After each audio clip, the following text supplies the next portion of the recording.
Welcome to News with a View, hosted by me, John A. Costa. Today is November 6th, and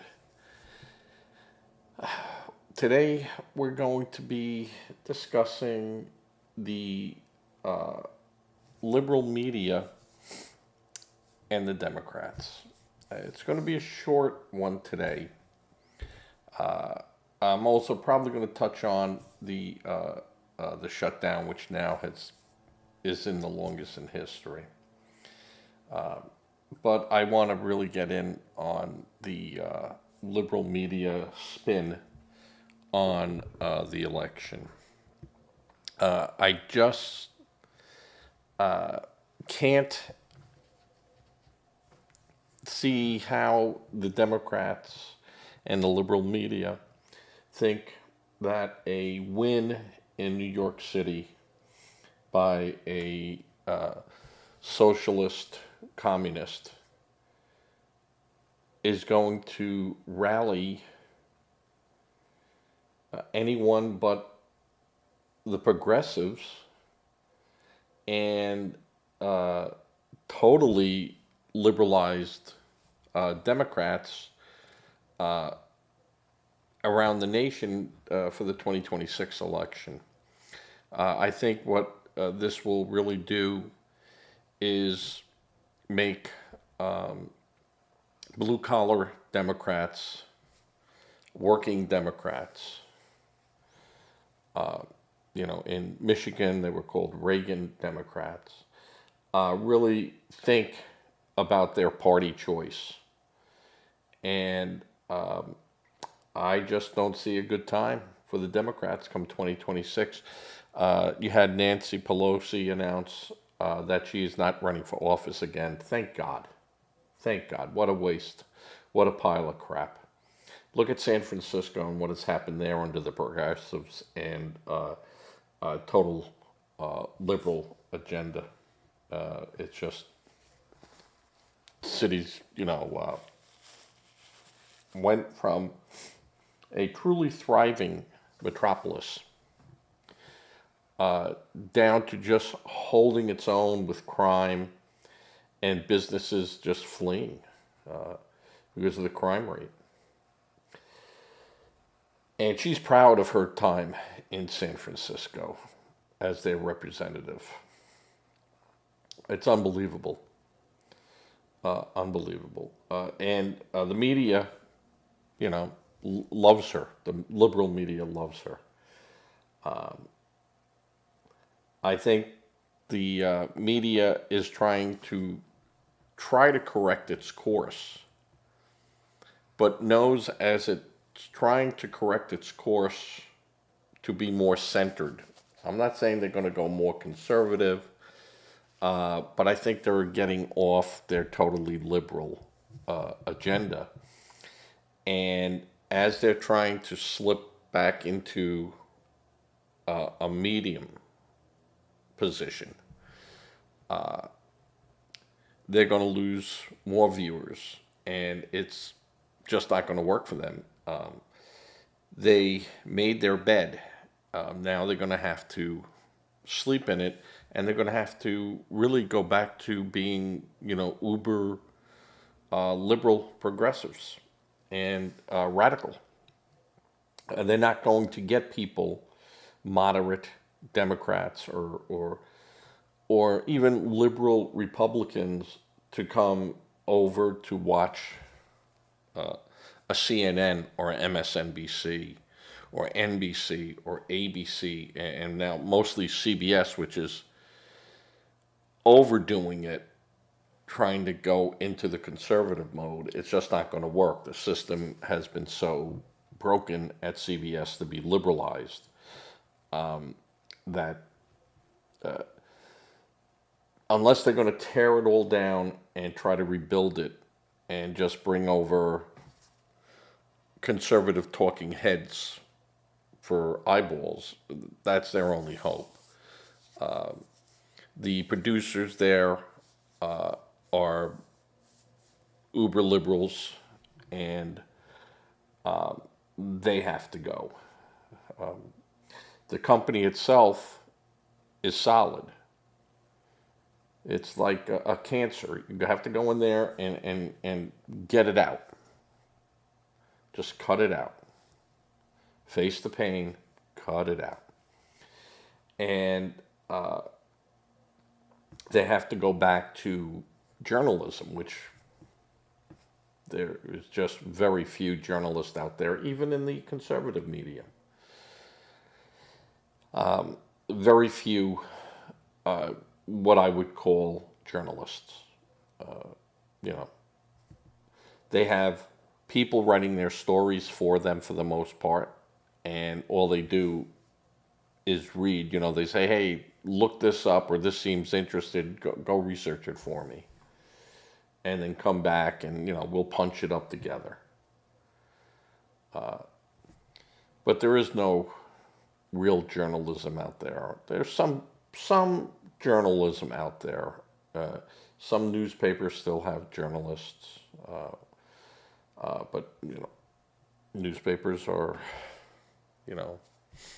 a thing of the past. Newspapers are silent movies. They were nice to look at and interesting, and then they're gone. Over the air television, you see what's going on with that. Though I see possibly a regrouping as companies like YouTube and companies like Amazon and trying to get into the marketplace of television and producing their own shows. It's not a very profitable position, and they should really have stuck and stick to what is tried and true and works. The idea of going after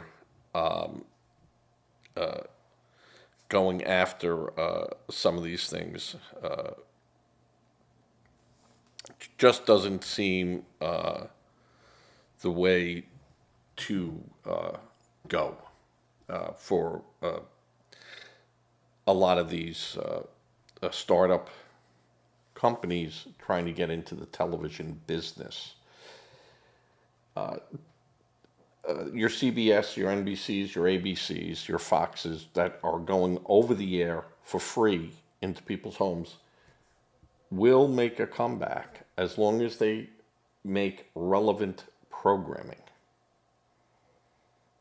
and stick to the programming aspect. Guys, I see a lot of people are chatting with me here.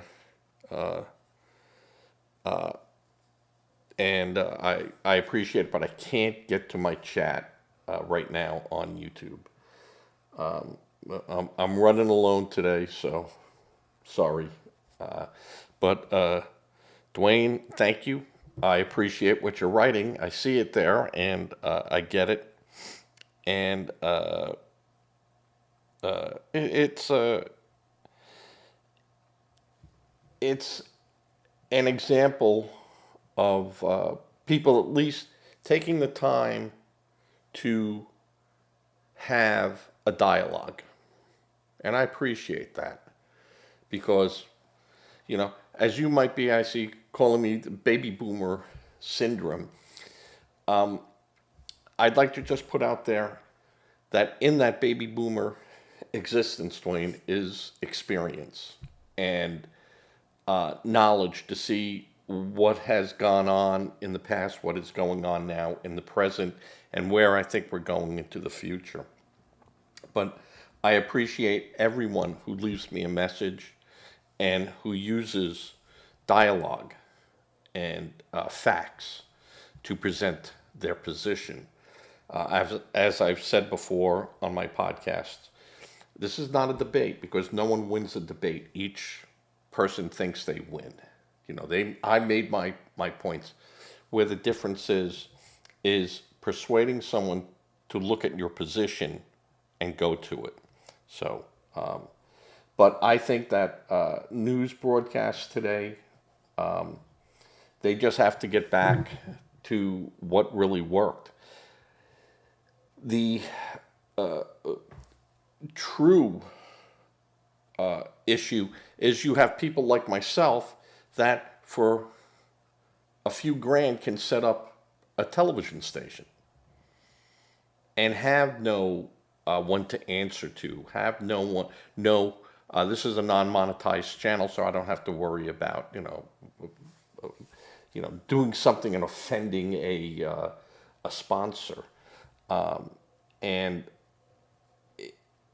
where we can now reach out to people who, unlike the baby boomers, are embracing the internet and going there to find their information. And even that, even someone like me, I do fact check. I do use the Constitution. I do go out there and I do try to find facts that I could speak about. But if you just went on Google to find something, who's saying that Google isn't being manipulated, or Wikipedia, or even Grok with AI? It's the old saying is, if seeing is believing, but now, are you really seeing stuff that you could believe? Unless you're there and see it and eyewitness to it, and the people that are now bringing that information to you is hands off of it and just giving you the video and audio and no commentary, no nothing. It is a changing place for the news. It's instantaneous, it's focused, and in a lot of times there's not a lot of fact checking. It's the first one over the finish line. Who gets it out there first? Who gets the most amount of eyeballs? And at one time, I really did enjoy watching CNN because they were able, and it's just an interesting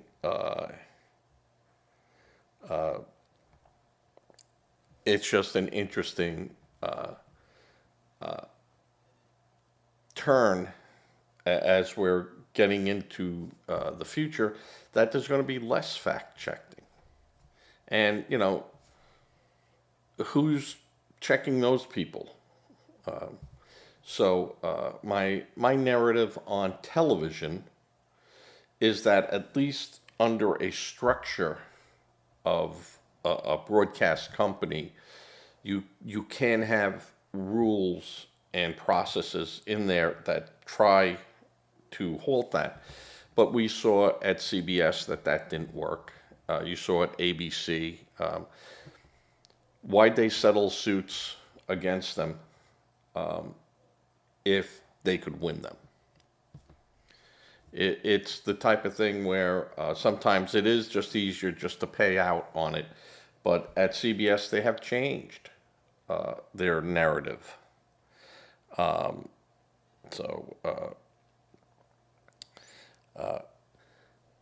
The idea of, and I get the idea where people say, TV is still the largest means of getting information to people.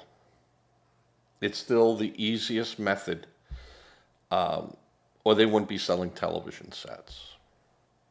And I know you'll have people go, well, you could hook the internet into it and you can push into and you could do that. But I would say mainly, probably for the next 10 years, television is the broadcasters are the main means of getting out to the masses. Not everyone uses this 24/7. A lot of millennials do, and a lot of kids use this to get their information. And you can see that you can get your information from anywhere. But broadcast television probably will still be the most reliable place for it, even though it could be very skewed. We've seen it. And you could make the argument that television today is better than it was yesterday as far as news because they have a much greater instantaneous reach. But when you look at you don't have your Walter Cronkites, you don't have your Edward R. Murrows that were on the ground. They were there. Dan Rather too. As much as people don't like Dan Rather, he was a newspaperman. His claim to fame was the Kennedy assassination, and he went from there. And you have a lot of people in the news in the past that were newspaper people who then television brought in front of them. And they knew how to write a story. They knew how to, they had contacts. They had people that they could go and get information from. You don't have that today. A lot of the information that people gather now is public information, or they steal it, which has always been the case. I mean, nothing new about that. But the easiest way to get information to people today, broadly, is television. And I would say that the internet is there, but there's just so many places for people to get it. How do you know you're hitting those eyeballs? You don't. You don't. So,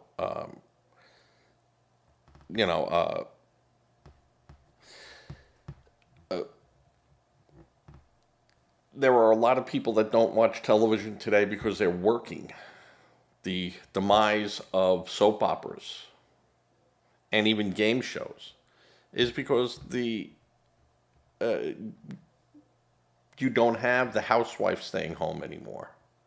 Housewives are working, and children are in school. So that marketplace where they were going for the homemaker, who was the one that television pointed 80% of their commercials to, was the homemaker. Not the breadwinner, but the homemaker. She was the one that went shopping. She was the one that bought clothes. She was the one to say to hubby, I like this perfume. It was the homemaker. Well, that has changed. There's very few stay-at-home moms today. And most people now do get their daytime information here. But as far as the news, people still sit down and watch the news. That's the way it is. That's still a media, or they wouldn't be doing it. And spending the money they do it for. The networks are, of course, required by the FCC to provide a news source, but they could do a 15 minutes news and be done. And the broadcasters also do, used to be called cable, but now it's their .com. Excuse me. But a lot of people still get it off the air. They wouldn't be selling televisions like they do. So let's see. I like that. He said, my experience is barely applicable today. No, I would disagree with you on that, Dwayne. Experience is always the best teacher. It's when you forget what has happened, and then you're subject to make the mistakes others have made. So, whereas my idea of how to reach people, you could reach people But is it the people that are going to be buying buying a product? You know, you're going to have to market to a certain individual. If you don't market correctly, it's not going to work for you.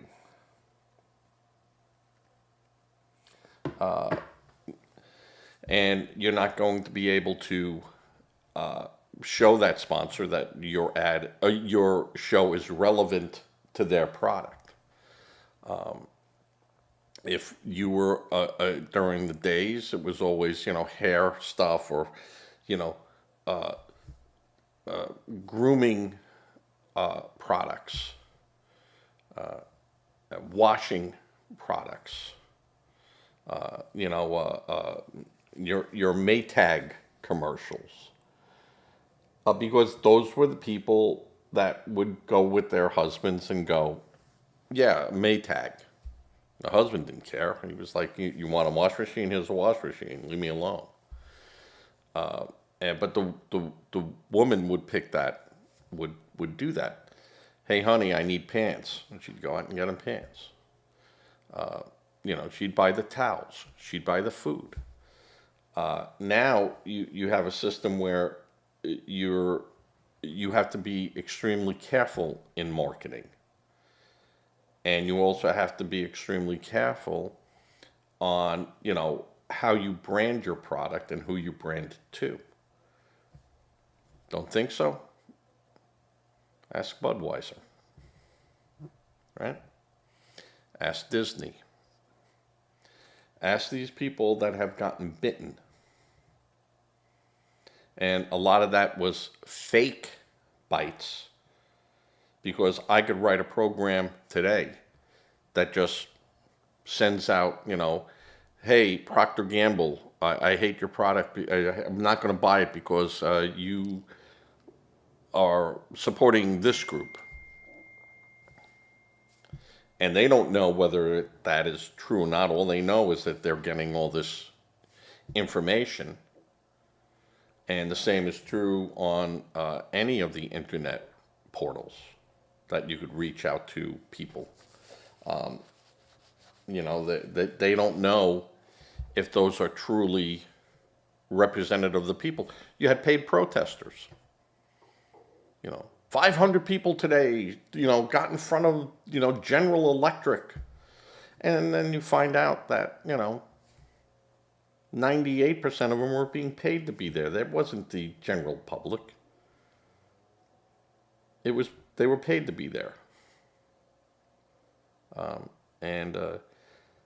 This was proven, it was discovered because the same people started showing up at all these different protests. How could they be, at this protest and then at that protest, and this had no correlation to the other protest. And with the advent of technology, you could scan video to see under recognition software who's who. And that was done a long time ago, folks. So the media is changing. I think that television is still here to stay because you don't have to pay a subscription for it. And that will always be a marketplace sell. You have to pay for a lot of these programmings. You have to pay a fee to watch it. HBO started that, and then you had a bunch of others too. And Showtime and things of that sort. But you have to pay. And how many people are you going to pay when you have free TV? Now, free TV will only work if you have the advertisers behind it. Because how can you pay a Jim Parsons or Johnny Gillette $1 million an episode and residual fees? And referencing to the Big Bang Theory. unless you have advertisers behind it, and you can show that even selling it in reruns, that it generates money. It's ads. So, um, and so your experience was a cakewalk compared to what our generation is experiencing. Dwayne, shut up. You're a moron. Everyone's experience is valuable. You think your experience is more than my experience was? That's hilarious. But that is what will hold you back, because you, in your arrogance, Dwayne, will think that you know everything, when in fact the old saying of you don't know what you don't know. But experience allows you to go out there and find people that have that experience. You know, a good idea is a good idea, no matter who it comes from. But you, in time, Dwayne, will learn that. One way or the other, you will learn that. And you know what they say, with age comes wisdom. And, I thought I knew all the answers too, until I stopped talking and started listening. So, but again, the shutdown, there are senators saying that it will end this week. I'm going to tell you right now, the only way it's going to end is when the Democrats either get what they want, which I don't think is going to happen, or they just cave into pressure, which will just be even more disastrous for them. I really think the only person that could possibly, and I said it before on my other podcast, is Senator Schumer. That he can go in there, a little hat in hand, but he knows how to negotiate with Donald Trump. It's the animal you know. So, but he's being held back by the radicals, not so much in the Senate, but it's the House of Representatives that it's putting pressure on the Democratic senators. That if we don't fall in line to them, we're going to have a problem when it's our turn to run. It is interesting, and I've said this before. Donald Trump is a unique now politician. Doesn't care about the Republicans. He doesn't care about the Democrats. His mission is what he believes. And what he has been saying for 4 years is what got him elected. So he's going to stay on his path. And the Democrats and Republicans are going to have to find a way to hang on.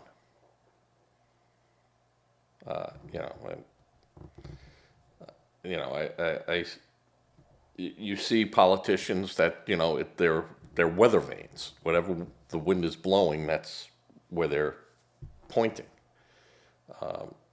Lindsey Graham, perfect example. So, and as I said before, I'm not a staunch Republican. I'm a staunch conservative. I'm a Federalist. I use the Constitution. I use common sense to draw my conclusions on things. And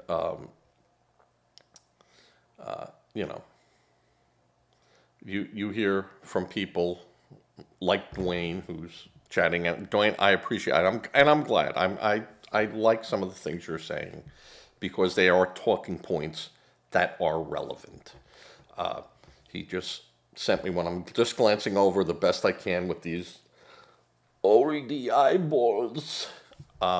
Says that his generation can't even afford to buy a home. When I was making $6.80 an hour, I owned a home. So it is possible.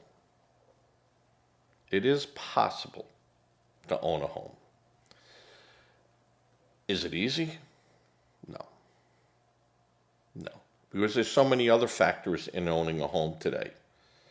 The price of insurance or even finding insurance. Yeah. Unattainable in some areas. And for most people, it's becoming unaffordable.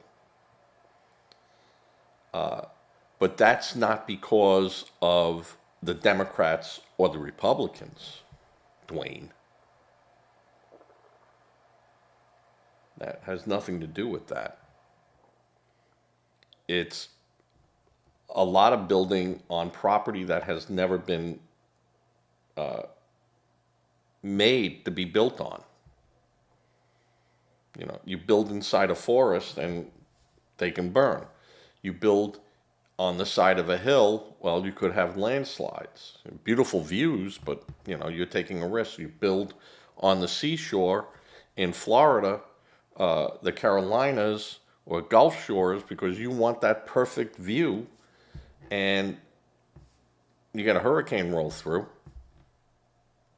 What do you think's going to happen? And you have insurance, and they got to pay. And where do you think that money comes from? Yeah. So a lot of it isn't to do with political, it's people. It's a people problem who want to live in places that they should not be allowed to build on. Or if they do, they're the ones that take the risk in the insurance. You want to live on the ocean? Well, you have to take out a special policy and you're going to pay for that. Not the guy living 45 miles inland or in Nebraska who's paying for wildfires in California because people are building homes where they shouldn't, and people in Florida are getting their homes wiped out. So, buying a home today, yeah, I agree. It's expensive stuff. Always was. Always was. And I don't know what your educational background is. Are you, you might have what was considered a blue collar job, and you could buy in a Levittown, New York, $6,200 house. You can't do that now. And education today doesn't guarantee you an income. And that's for sure. Just ask anyone sitting with a master's degree. A trade, knowing how to do something other people can't do, well, that's a good shot that you're going to be okay. You know, that you'll be able to have a marketable job.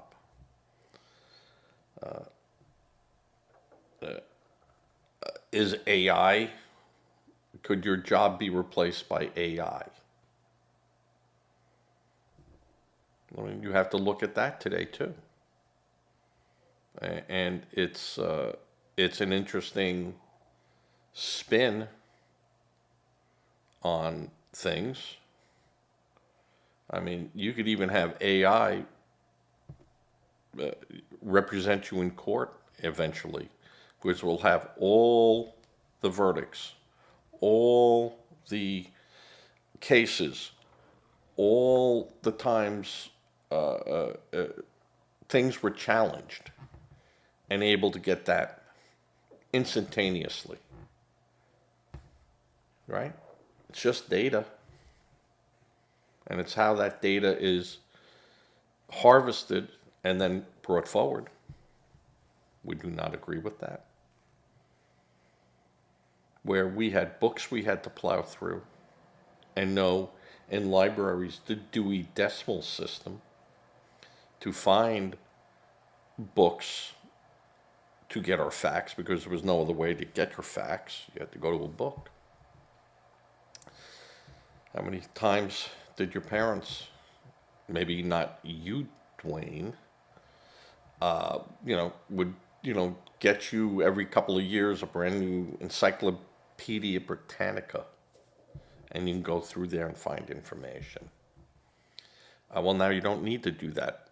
The only problem is the information that you're getting off the internet, who's checking that?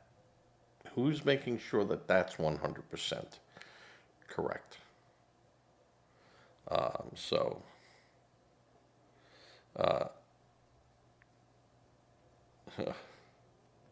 Okay, the stream won't replace the family you pushed away with your television narratives.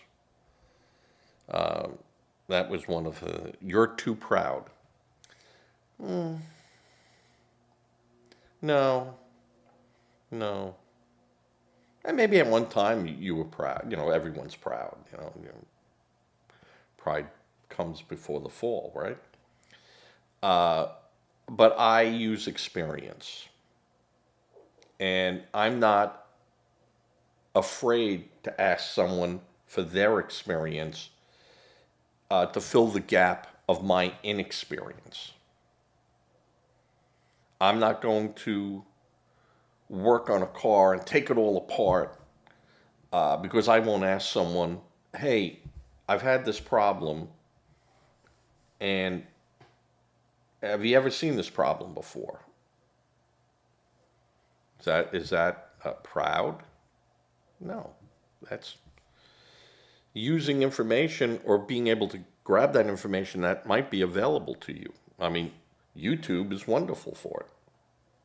You find people that had the same problem that you had with something, and they go in there and you go, I would never thought of that. So I'm not too proud to go and seek an answer, or at least more information to make an informed decision, and then to base my opinions on. So opinions based on facts are great. Opinions based on emotions, yeah, it happens. We all do it. We all have emotions. It's what kind of keeps us in check. But the idea, of, people, well, this is what it should be. Yes, I would agree when should people be starving? No, people shouldn't be starving. Should people be sleeping on the streets? No, no. But is the answer simply, I open my door and I let these people in? It could be an answer.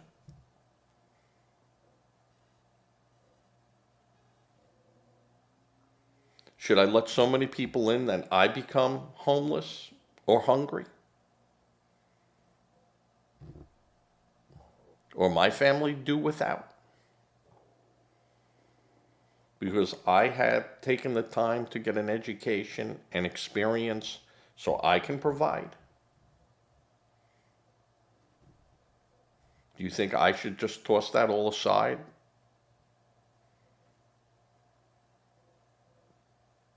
And if you say yes, then, I can't argue with you. I won't argue with you. I won't debate it with you. The answer is, of course, no. No, I'm not going to do that. Because my emotional response is I have a family to take care of. Now, do I give to charity? Sure do. If you watch the program, at the end of every program, what do I say? So, there are things you could do to help people, but in the end, people have to help themselves. And helping themselves isn't going into a store and stealing or robbing or hurting. You know, the huge problem today, and it's been a huge problem for a very long time, is substance abuse. And I've always said that the difference between alcohol and marijuana, whereas alcohol, yeah, of course, you drink too much, it's not a good idea, and it will catch up with you. Marijuana just takes away your initiative. It just takes that all away from you. Whatever, I don't care, you know, and I've seen that. I've seen that. I have yet to see anyone on pot who took the initiative on things. They followed people who took initiatives, but they never led. And if they did, it was always a bad decision if you were going to follow that person. And I wouldn't get in a car with a drunk, but I have seen people who drank and you'd say we're drunk, be able to fix things. So I see a difference. I'm not saying one is better than the other to be. Being impaired is being impaired. I get that. But I just see marijuana as taking away your initiative. And you just don't want to do anything. And, it's the same problem, you get with heroin. People say the first time they took heroin, it felt like God touched them. And they keep wanting that over and over again. And, it's chasing the dragon. I used experience in my life to look around and go, I'm not doing any of that stuff. I'll drink, I'll do this, and I'll do that, But there are certain things that I would not do. And they were just for my reasons.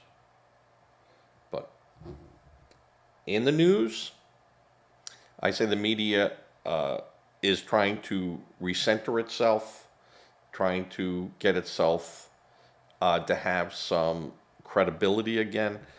Do I think Fox News has credibility? No, I do not. I do not watch Newsmax or Breitbart because they're all the way to the other side. You could be so far to the right that you're left. I've never seen the left being to the right. I've never seen that. But I could see where the right has been so far that way that they're left. So I would like to see the media get back into just doing the facts. But facts don't sell. Sensationalism sells. And I will say that's why Rachel Maddow, her show is, down in the dumps, and no one's really watching her to whatever numbers they're saying watch her. That can't be the case. But, and she'll use facts, she'll manipulate the facts to her agenda. She might throw 5 facts out there that are absolutely correct and do fit the narrative. but she leaves off the other four facts that might make you want to think about that narrative. But is she not reporting correctly? No, she reports correctly. She just doesn't report everything. And neither does Fox. Neither does MSNBC. Neither does CNN. There are very few news organizations that will put things out there in a good light. So I think that the facts of the matter are the facts, but it's who is giving us those facts and who is fact checking those people. And as long as we're allowed to question those facts, we'll be fine. We might be called conspiracy nuts. See, when I hear people throw that out on some pretty general things, then I know, that's something I need to look at. Because these people are saying, oh, no, now you're just being a nut. No. Questioning COVID, questioning the procedures for COVID, was not being a conspiracy or an anti-vaxxer. It's you're going to tell a person who reads a label in a store to see what's in it, well, I don't want to take high fructose corn syrup, or I don't want to take red dye. And we screamed and yelled that we wanted all this stuff on the labels, so we know what we're taking. And then to be told, no, we're not going to tell you what's in this vaccine, and you just have to trust us. You think that was a good idea? I mean, you had the choice. Or did you have the choice for the COVID vaccine? Some people had no choice. They either had to get the shot or they couldn't work. You couldn't go to school. We couldn't go to our religious places.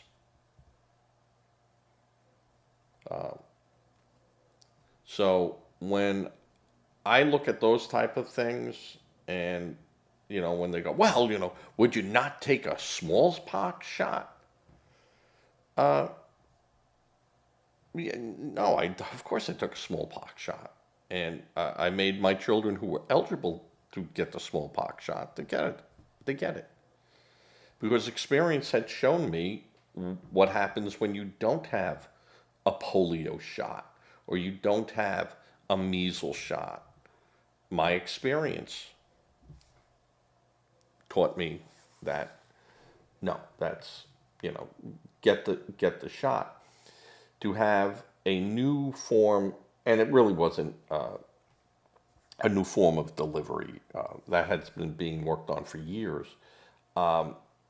It's just that there was no data available to say, is that going to be safe? Is it safe 3 years from now? Is it safe 5 years from now?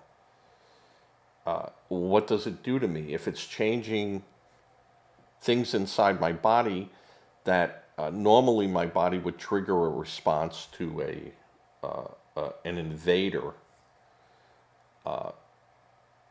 and this now is faking the body and then faking the body's response to it. I'd like a little bit more information on that. I mean, this is bad, and I had COVID, and I was sick. And I was sick for weeks. And I made it through. And I never got the shot. My family, for the most part, did not get the shot. Some had to because they were going to be fired if they didn't get the shot. But I think there wasn't enough information, and then you find out now that everything they were telling you about it, 95% of it was they didn't know. Yet they were telling you at the time, no, we're 100% certain. So again, as long as we can check and we have a means to question, to find answers, we're fine. We're fine. It's when they stop allowing us to ask questions. That's when you're not going to be so fine, folks. And you had people,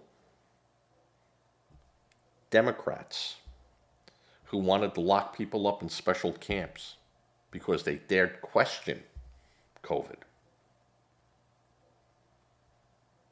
Wanted to take away all your benefits, Social Security, everything, because you dared question COVID.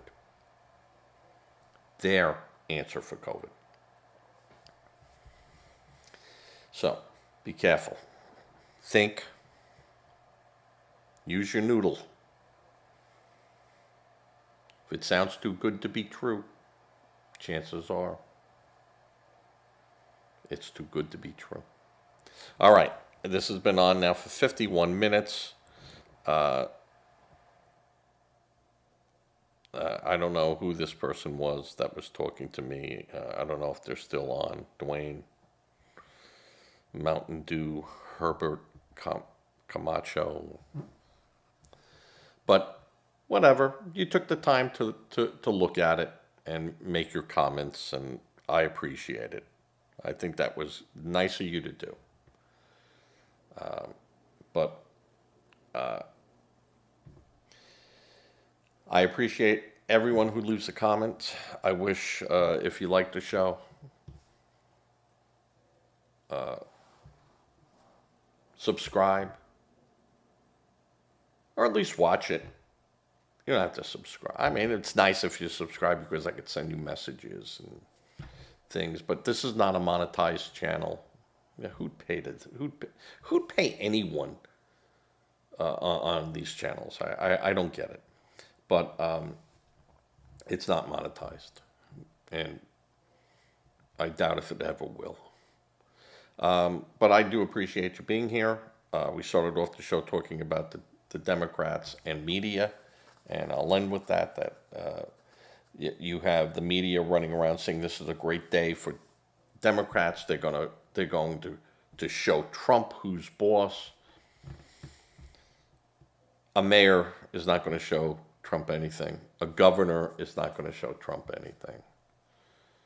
The people that can show the president anything is, the House of Representatives and senators. And those senators and House of Representatives also look at, hey, Trump won. That means I got to think about, that 4% that's out there, I got to think about that.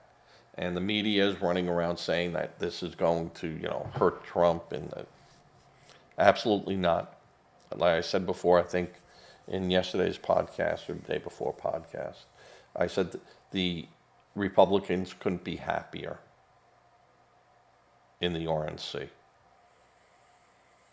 They now have a poster boy in New York that they can run around and go, this is the problem with all Democrats. You have Bernie Sanders' arm around him, running around going, this is what should be happening all across America. Yeah, that might be the worst thing. John Fetterman is saying, hey, that's not the model the Democrats should be embracing. If New York City wants that, New York City wants that. He has no problem. That's voting. He makes sense. You're not going to win with that in Iowa. And you think I'm wrong? You ask Harris how she did in all those swing states. So, all right. And with that, we're going to be saying goodbye for today. This is going to go up in about an hour on my regular channel. Right now it's up live and people are viewing it, so I'm happy for that. I will be asking you to give to a charity of your choice. Always check it out. Never respond to a charity. You reach out to a charity that you believe in and that you have checked out. Don't become a victim helping a victim.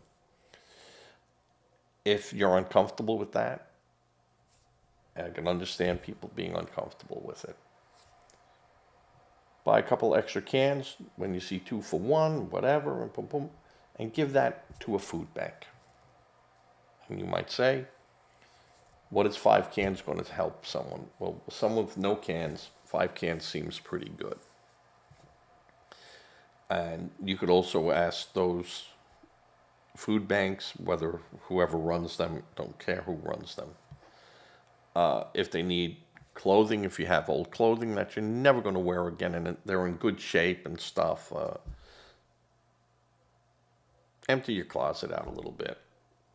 Ask some of your neighbors, ask some of your relatives, you got any old clothes, and let's pack it up and give it to these people. And don't use judgment that these people put themselves into that and stuff. If they have children, the children had nothing to do with that. And hungry is hungry. So cold is cold. Doesn't matter. Let's go out there and help some people the way they should be helped by the community. Okay, with that, I'm going to say, I'm going to fade away here, and I'll start the editing process right after I fade to black.